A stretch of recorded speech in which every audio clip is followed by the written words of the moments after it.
Hello बच्चों, आपका हमारे चैनल हिंदी वाणी में स्वागत है। पिछले भाग में हमने पढ़ा था कक्षा 9वीं की पाठ्यपुस्तक कृतिका का पहला पाठ। पाठ का नाम है इस जल प्रलय में।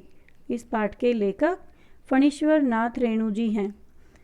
इस पाठ में लेखक ने बाढ़ के दृश्य का सजीव चित्रण किया है। लेखक ने विभिन्न लोगों की बाढ़ आने पर होने वाली भिन्न भिन्न प्रतिक्रियाओं का सूक्ष्मतापूर्वक वर्णन किया है।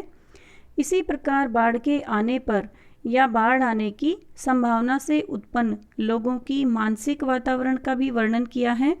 लेखक ने बताया है कि बाढ़ आने की खबर सुनते ही लोगों के मन में भय सा समा गया।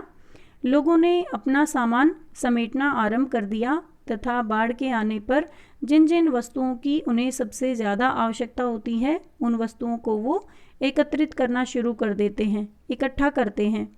जिन लोगों ने बाढ़ के दृश्य को पहले कभी नहीं देखा था उनके मन की दशा का भी सुंदर एवं सजीव चित्रण किया गया है। बाढ़ के समय सरकार के द्वारा दी जाने वाली सहायता का उल्लेख करके लेखक ने बाढ़ के दृश्य की संपूर्णता हमारे सामने प्रस्तुत की है। आज इस भाग में हम इस पाठ से लिए गए अभ्यास के प्रश्नोत्तर पढ़ेंगे। हमारा पहला प्रश्न है, बाढ़ की खबर सुनकर लोग किस तरह की तैयारी करने लगे?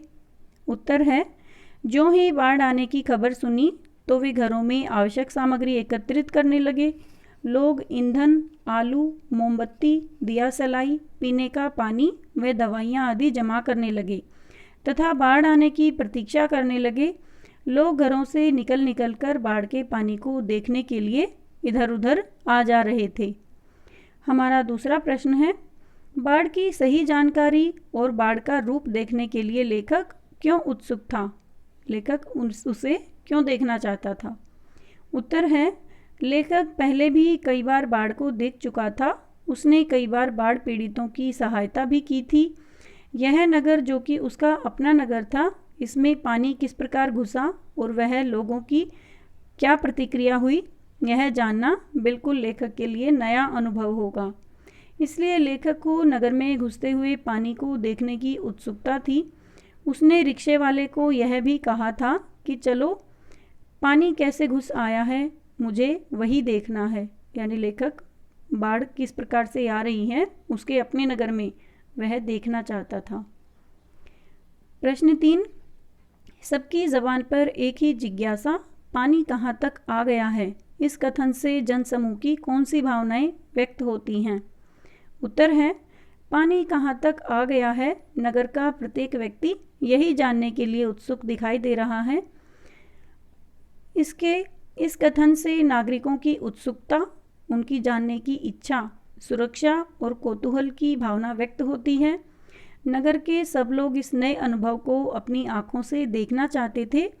वे जीवन मृत्यु के इस खेल के मोह को नहीं छोड़ पाए थे तथा उनका इस खेल में गहन आकर्षण था। लोग अपनी आँखों से बाढ़ को देखना चाहते थे तथा एक दूसरे से पूछ रहे थे कि पानी कहाँ तक आ गया है। प्रश्न 4, मृत्यु का तरल दूत किसे कहा गया है और क्यों? उत्तर है, लेखक ने बाढ़ के निरंतर बढ़ते हुए जल को मृत्यु का तरल दूत कहकर पुकारा है। तरल का अर्थ होता है लिक्विड या द्रव्य, और मृत्यु यानी मौत, और दूत यानी संदेश देने वाला। तो पानी जब ज़रूरत से ज़्यादा या किसी आवासीय क्षेत्र में घुस जाता है तो वहाँ के जो निवासी हैं उनका जीवन भी मुसीबत में पड़ जाता है तथा जो खेती होती है, कृषि, वो भी नष्ट हो जाती है, जिसके कारण बहुत अधिक नुकसान होता है। इसलिए लेखक ने बाढ़ के पानी को मृत्यु का तरल दूत कहकर पुकारा है, क्योंकि बाढ़ के पानी ने न जाने कितने लोगों को मौत की गोद में सुला दिया है और न जाने कितने घरों को तबाह कर दिया है। यही कारण है कि लेखक ने बाढ़ के जल को मृत्यु का तरल दूत कहा है।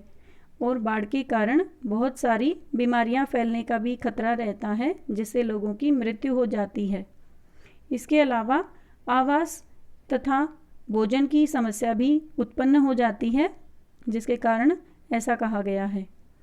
प्रश्न 5, आपदाओं से निपटने के लिए अपनी तरफ से कुछ सुझाव दीजिए। यदि कोई प्राकृतिक आपदा आ जाती है तो हम उससे कैसे निपटेंगे? उत्तर है, आपदाओं से निपटने के लिए निम्नलिखित सुझाव दिए जा सकते हैं। क, सरकार को संभावित खतरों या आपदाओं से निपटने के लिए साधन तैयार रखने चाहिए। उन सभी साधनों को सदा तैयार रखना चाहिए जो बाढ़ में या अन्य प्राकृतिक आपदाओं के समय काम में लाए जाते हैं। ख, सरकारी और स्वयंसेवी संस्थाओं में बराबर तालमेल बनाए रखना चाहिए ताकि आपदा के समय इकट्ठे काम कर सकें। स्वयंसेवी समूहों को बिना किसी मतभेद के आपदा के समय मन लगाकर काम करना चाहिए। उनके बीच में कोई भी मतभेद नहीं होना चाहिए, कोई भी लड़ाई झगड़ा नहीं होना चाहिए। घ, सरकार द्वारा समय समय पर समाजसेवी या स्वयंसेवी संगठनों को पुरस्कृत भी किया जाना चाहिए। यानी जो लोग अपनी मर्जी से समूह बनाकर लोगों की सहायता करते हैं उन्हें सरकार द्वारा पुरस्कार भी दिया जाना चाहिए ताकि वो कुछ प्रेरित हों या उन्हें उत्साहित किया जाए। प्रश्न 6, अब दानापुर डूब रहा था तो पटनिया बाबू लोग उलटकर देखने भी नहीं आए, अब बूझो। इस कथन के द्वारा लोगों की किस मानसिकता पर चोट की गई है? यानी यह जो कथन है इसका क्या आशय है तथा किसकी मानसिकता पर या लोगों की कौन सी मानसिकता है उस पर चोट की गई है? उत्तर है, इस कथन के माध्यम से लेखक ने जनसाधारण के मन में बैठी ईर्ष्या द्वेष की भावना को अभिव्यक्त किया है। गांव और शहर में भेद सदा ही बना रहता है, अतः नगर और गांव के लोगों के मन में आपसी कटुता भी घर कर जाती है। यह कटुता ही उस गांव के व्यक्ति के इस कथन के से अभिव्यक्त हुई है। यानी यह जो कथन है गांव के व्यक्ति ने ईर्ष्या के कारण कहा था। ग्रामीण चाहता है कि इन पटना निवासियों का भी ग्रामीणों की भांति ही नुकसान हो, तब इन्हें पता चलेगा कि बाढ़ के कारण क्या क्या कष्ट भोगने पड़ते हैं। जो गांव है वह ऐसे स्थान पर है जहां पर बाढ़ का आना कोई सामान्य घटना है और जहां पर लेखक हैं वह ऐसा गांव है जहां पर लोग बाढ़ के कारण परेशान होकर वहां पर शरण लेने जाते हैं। तो गांव के किसी व्यक्ति ने यह कहा है कि अब दानापुर डूब रहा है तो पटनिया बाबू लोग उलटकर देखने भी नहीं गए। यानी वो चाहते हैं कि शहरों के लोग भी बाढ़ का सामना करें तथा इन कष्टों को सहें या कष्टों को उठाएं। प्रश्न 7, खरीद बिक्री बंद हो चुकने पर भी पान की बिक्री अचानक क्यों बढ़ गई थी? उत्तर है, बाढ़ के खतरे के कारण या बाढ़ के आने का खतरा बढ़ता जा रहा था, इसलिए अन्य सामानों की दुकानें बंद होती जा रही थी, परंतु पान की बिक्री बढ़ गई थी क्योंकि बाढ़ को देखने के लिए बहुत से लोग वहां पर एकत्रित हो गए थे, बहुत से लोग इकट्ठे हो गए थे। वे बाढ़ से भयभीत नहीं थे, अपितु हंसी खुशी और कौतूहल से युक्त थे। उनके मन में कौतूहल था, वो देखना चाहते थे, जानना चाहते थे कि पानी कहाँ तक आ गया है, इसलिए वे समय गुजारने के लिए वहाँ खड़े थे। ऐसे में पान खाने की इच्छा उत्पन्न होना स्वाभाविक था। जितने ज़्यादा लोग थे उसके हिसाब से उसकी बिक्री होना भी संभव थी। तो इस प्रकार से पान वाले की बिक्री भी अचानक बढ़ गई थी क्योंकि बाकी दुकानें तो बंद हो गई थी बाढ़ के आने की सूचना के कारण।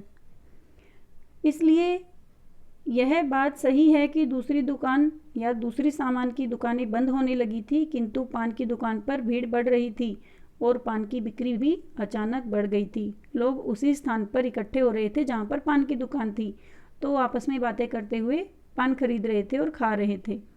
प्रश्न 8, जब लेखक को यह एहसास हुआ कि उसके इलाके में भी पानी घुसने की संभावना है तो उसने क्या क्या प्रबंध किए? जिस प्रकार से बाढ़ में या बाढ़ की खबर सुनकर बाकी लोग अपने अपने घरों में या अपने अपने कीमती सामान को या जो आवश्यक सामान होता है उसे सुरक्षित रखना चाहते हैं ताकि बाढ़ में काम आ सके, इसी प्रकार से लेखक ने किया है।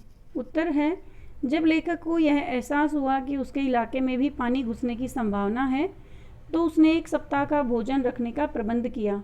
सबसे पहले हमें ज़रूरत होती है भोजन की, उसने किताबों के अलावा गैस की स्थिति के बारे में भी अपनी पत्नी से जानकारी ली। अपनी पत्नी से गैस के बारे में पूछा कि गैस कितनी है। उसने ईंधन, आलू, मोमबत्ती, दियासलाई, सिगरेट और पीने का पानी तथा नींद की गोलियों का भी प्रबंध किया। ये इस प्रकार की वस्तुएं जिनका उन्हें लग रहा था कि इनकी सबसे ज़्यादा आवश्यकता होगी, इसलिए लेखक ने इन सब वस्तुओं का प्रबंध किया। प्रश्न 9, बाढ़ पीड़ित क्षेत्र में कौन कौन सी बीमारियां फैलने की आशंका रहती है? उत्तर, बाढ़ पीड़ित क्षेत्र में अक्सर पकाही घाव हो जाते हैं।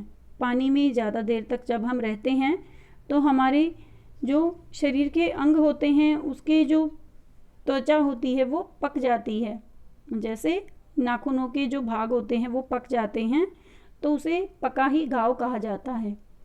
गंदे पानी से लोगों के पाँव की उंगलियां गल जाती हैं और तलवों में भी घाव हो जाते हैं। पानी के कारण लोगों के पैर गलने लगते हैं और उनमें घाव हो जाते हैं।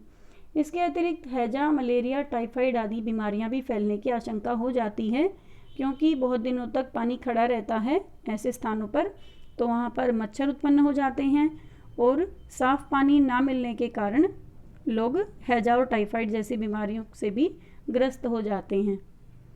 हमारा 10वां प्रश्न है, नौजवान के पानी में उतरते ही कुत्ता भी पानी में कूद गया। दोनों ने किस भावनाओं के वशीभूत होकर ऐसा किया? उत्तर है, एक के लिए दूसरे का पानी में कूद पड़ने से कुत्ते और नवयुवक के आत्मीय संबंधों का बोध होता है। हम सब जानते हैं कि कुत्ता एक स्वामी भक्त जानवर है। वे दोनों एक दूसरे के सच्चे साथी थे। उनमें मानवीय होने या पशु होने से भेदभाव नहीं था, बल्कि वो एक दूसरे से बहुत अधिक स्नेह करते थे, प्रेम करते थे। वे एक दूसरे के बिना नहीं रह सकते थे। कुत्ते को यदि नाव में स्थान नहीं दिया जाता तो नवयुवक भी नाव में नहीं बैठता और युवक के बिना कुत्ता भी नहीं रह सकता था। वह बिना किसी डर के अपने मालिक के साथ, यानी जब युवक ने पानी में छलांग लगा दी तो कुत्ता भी उसके साथ ही पानी में कूद पड़ता है। वह अपने स्वामी से दूर नहीं रहना चाहता, इसलिए कुत्ते ने ऐसा किया। प्रश्न 11, अच्छा है कुछ भी नहीं, कलम थी वह भी चोरी चली गई। अच्छा है कुछ भी नहीं मेरे पास। मूवी, कैमरा, टेप रिकॉर्डर आदि की तीव्र उत्कंठा होते हुए भी लेखक ने अंत में इस प्रकार का कथन क्यों कहा? उत्तर है, लेखक बाढ़ के दृश्य को पूरी तरह से अनुभव कर लेना चाहता था। उधर उसका लेखक मन चाहता था कि इस बाढ़ के दृश्यों को पूर्ण रूप से संजो ले, यानी लेखक इन दृश्यों को, इस बाढ़ आने की घटना को रिकॉर्ड करना चाहते थे अपने कैमरे में। किंतु उसके पास मूवी कैमरा होता या टेप रिकॉर्डर या कलम होती तो वह बाढ़ का निरीक्षण करने की बजाय उसका चित्रण करने में लग जाता, यानी उसका सारा ध्यान केवल रिकॉर्डिंग या लिखने में चला जाता। लेकिन लेखक ने इस घटना को, बाढ़ के आने की जो घटना है, इसे अच्छे से अनुभव किया। तब जीवन को साक्षात भोगने का अवसर उसके हाथ से निकल जाता। लेखक के कहने का अभिप्राय यह है कि यदि इस अनुभव को वह लिखते या इसे वो रिकॉर्ड करते तो उनका ध्यान किसी दूसरी चीज़ में लग जाता, रिकॉर्डिंग में लग जाता या लिखने में लग जाता। इस प्रकार से वह बाढ़ का निरीक्षण नहीं कर पाते, बल्कि उसका चित्रण करने में लग जाते। और अब लेखक ने इस अनुभव को अपने मन से अनुभव किया है, अच्छी तरह से आमने सामने देखा है, इसका साक्षात्कार किया है। प्रश्न 12, आपने भी कभी देखा होगा कि मीडिया द्वारा प्रस्तुत की गई घटनाएं कई बार समस्याएं बन जाती हैं। ऐसा किसी घटना का उल्लेख कीजिए। उत्तर है, मीडिया जहां समस्याओं की ओर ध्यान खींचकर उनका हल प्रस्तुत करता है, वहीं कभी कभी वे समस्याओं के हल की अपेक्षा उनको बढ़ावा देते हैं। कुछ दिन पूर्व रेल में लगाई आग को इस रूप में प्रस्तुत किया गया कि जिससे रेल में लगी आग में मरे लोगों की पहचान करने व अन्य सहायता के काम करने की अपेक्षा लोगों में सांप्रदायिकता की भावना को भड़का दिया। यानी कई बार ऐसा होता है कि जो समाचार पत्र वाले होते हैं या मीडिया के जो लोग होते हैं, वे समस्याओं को हल कर देते हैं या उसमें हमारी सहायता करते हैं, लेकिन कभी कभी स्थिति इससे विपरीत भी हो जाती है। उनके कारण कुछ समस्याएं भी उत्पन्न हो जाती हैं। लेखक ने एक उदाहरण दिया है कि रेल में लगी आग में जो लोग मर गए थे उनकी पहचान व अन्य सहायता के काम करने की अपेक्षा मीडिया का काम क्या हो गया, लोगों की सांप्रदायिक भावना को उन्होंने भड़का दिया। इससे अनेक स्थानों पर हिंदू मुस्लिम दंगे हो गए। इस प्रकार मीडिया कभी कभी समस्याओं के हल की अपेक्षा नई नई समस्याएं उत्पन्न भी कर देता है। प्रश्न 13, आपने अपनी देखी सुनी किसी आपदा का वर्णन कीजिए। इस प्रश्न का उत्तर विद्यार्थी अपने अनुभवों के आधार पर या कल्पना के आधार पर भी कर सकते हैं। उत्तर है, सन 1978 में टांगरी नदी का बांध टूट जाने के कारण अंबाला छावनी व उसके आसपास के क्षेत्र में बाढ़ आ गई थी। वहां के पूरे सदर बाजार में 4-5 फुट पानी जमा हो गया था। सभी दुकानों के अंदर पानी घुस जाने के कारण लाखों करोड़ों रुपयों की हानि हुई थी। कुछ निचले क्षेत्रों में तो 8-9 फुट की ऊंचाई तक पानी चढ़ आया था। लोगों ने घरों की छत पर चढ़कर जान बचाई थी। प्रातः होते होते आसपास के क्षेत्रों में पानी ही पानी दिखाई दे रहा था। अनेक दूध बेचने वाले ग्वालों के पशु पानी में बहकर मर गए थे। दूसरे दिन जब पानी उतरा तो पता चला कि लोगों की पानी में डूबने के कारण मृत्यु हो गई थी। काफ़ी लोग पानी में डूबकर मर गए थे। उनमें बच्चे व बूढ़े ही अधिक थे। उस बाढ़ के दृश्य को देखने वाले लोगों के दिल आज भी उसे याद करके कांप उठते हैं। इस प्रकार की घटना का वर्णन लेखक ने भी किया था तथा इसे आप अपने अनुभवों के आधार पर कर सकते हैं।